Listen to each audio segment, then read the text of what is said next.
नमस्कार, मैं हूं आपके साथ नम्रता। साल 2011 में एक ऐसा भयंकर आंदोलन हुआ जिसके लगभग एक साल बाद आम आदमी पार्टी का गठन हुआ।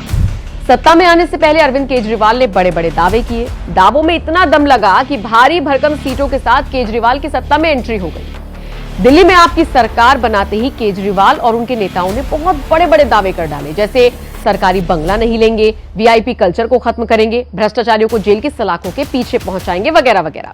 लेकिन सत्ता की हना की भाई साहब ऐसी है जो अच्छों का दिमाग हिलाकर रखते।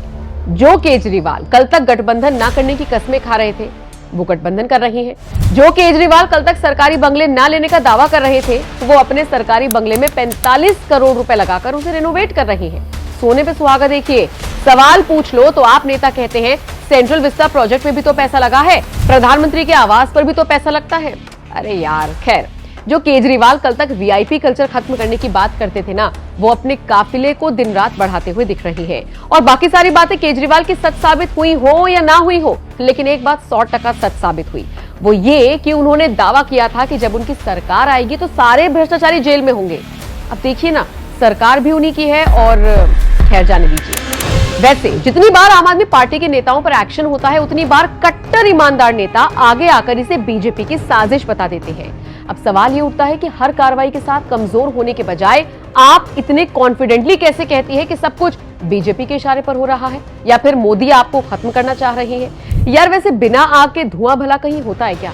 सोचिए, एक साल से ऊपर हो गया, रूलिंग पार्टी के स्वास्थ्य मंत्री जेल से बाहर नहीं आ पाए, उप मुख्यमंत्री रहे सिसोदिया 7-8 महीने से जेल में है, आप नेता संजय सिंह सलाखों के पीछे हैं। इनफैक्ट हाल ही में सिसोदिया को तो सीधा सुप्रीम कोर्ट से झटका लगा है। तो ऐसा तो हो नहीं सकता कि आप नेता बिल्कुल ही दूध के धुले हैं और बेवजह इन्हें जेल में रखा गया हो। किसी ने इनके दिमाग में जाकर तो इनसे ये सब करा नहीं लिया होगा ना, कुछ तो इन्वॉल्वमेंट रहा ही होगा। क्योंकि जब ईडी मनी लॉन्ड्रिंग मामले में सत्येंद्र जैन की जांच कर रही थी तो उनके 4.25 करोड़ की संपत्ति को जब्त किया गया था। इसके अलावा उनके घर पर रेड के दौरान 2 करोड़ का कैश मिला था, कई सोने के सिक्के और बिस्किट्स मिले थे।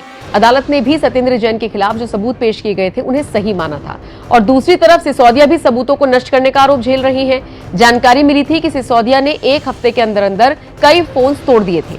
हैरानी सबसे ज्यादा इस बात की भी है कि जो पार्टी बनी ही भ्रष्टाचार को खत्म करने के मुद्दे पर थी, उसी के 1, 2, 3 नेता नहीं बल्कि बार बार उसके नेता भ्रष्टाचार के मामले में फंस रहे हैं। वो कहते हैं ना, पूत के पांव पालने में ही दिख जाते हैं। जिन भ्रष्टाचार के मामलों में आप नेता फंस रहे हैं, क्या वो उसी वक्त से शुरू हो गए थे जब आम आदमी पार्टी नई नई सत्ता में आई थी?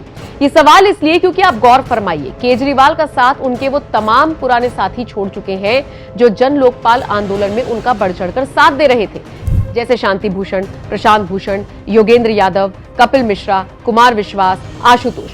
पढ़े लिखे और अपना बसा बसाए करियर छोड़कर जो केजरीवाल के साथ आए थे, वो उनसे दूर हो गए और आज उन्हीं के खिलाफ आवाज बुलंद करते हैं। कुमार विश्वास तो केजरीवाल को खालिस्तान के विरोध में बोलने तक का खुला चैलेंज दे चुके हैं। कुमार विश्वास बताते हैं, खालिस्तान समर्थकों के साथ केजरीवाल को मुलाकात करते हुए उन्होंने नजदीक से देखा है और इसीलिए वो उन्हें अक्सर चैलेंज करते हुए नजर आते हैं कि खालिस्तान के विरोध में कुछ बोलकर दिखा दे। मौजूदा स्थिति को देखकर ये कहना कि केजरीवाल सीधे हैं और उनको फंसाया जा रहा है, थोड़ा ज्यादा हो जाएगा। लेकिन हाँ, बीजेपी उन्हें फंसा रही है, उन्हें खत्म करना चाहती है, ये कहना भी थोड़ा सा ज्यादा लगता है। बाकी राजनीति में ये सब चलता रहता है, इस फैक्ट को नजरअंदाज नहीं किया जा सकता। और हाँ, राजनीति में कोई भी पाक साफ नहीं है। कोई नहीं मतलब कोई भी नहीं। एक बात और, ये तो बड़े बड़े पद पर रहे मंत्री थे, इसीलिए इनकी इतनी चर्चा भी हो गई। बाकी छोटे छोटे स्तर पर भी आपके कई नेता कभी किसी के साथ छेड़छाड़ के आरोप में फंसे हैं, तो कभी 6 लाख की रिश्वत लेने के आरोप में। पूरी आम आदमी पार्टी आम कम और बदनाम ज्यादा हो गई है। खैर, अब दाल में कितना काला है या फिर ये दाल पूरी की पूरी काली है, इसका खुलासा बहुत जल्द हो जाएगा। लेकिन फिलहाल आप इस खबर पर क्या राय रखते हैं, कमेंट करके जरूर बताएं।